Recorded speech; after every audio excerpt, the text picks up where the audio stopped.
ফুলবাড়ীতে ভুট্টা খেতে অজ্ঞাত যুবকের লাশ উদ্ধার।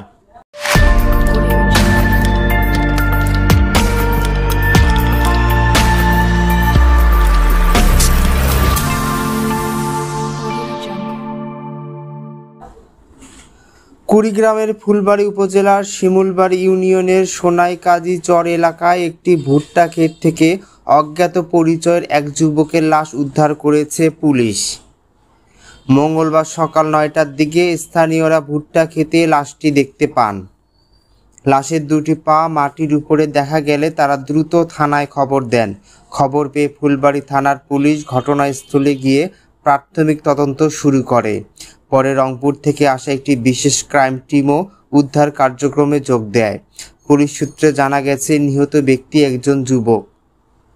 প্রাথমিকভাবে ধারণা করা হচ্ছে ২-৩ দিন আগে তাকে হত্যা করে ভুট্টা খেতে মাটি চাপা দেওয়া হয়েছিল। বালু সরে গিয়ে লাশের কিছু অংশ বাইরে বেরিয়ে এলে স্থানীয়দের চোখে পড়ে। ফুলবাড়ী থানার officer in charge OC Mamunur Rashid বলেন, আমরা ঘটনাস্থলে এসে তদন্ত শুরু করেছি। প্রাথমিকভাবে একটি হত্যাকাণ্ড বলে ধারণা করা হচ্ছে। রংপুর থেকে আসা ক্রাইম টিম লাশ উদ্ধার করেছে এবং বিস্তারিত জানতে কাজ করছে। মৃত্যুর প্রকৃত কারণ উদ্ঘাটনে পুলিশ তদন্ত চালিয়ে যাচ্ছে।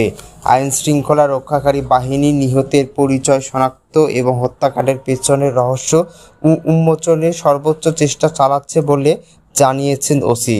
স্থানীয়দের মধ্যে এই ঘটনায় চাঞ্চল্য ছড়িয়ে পড়েছে।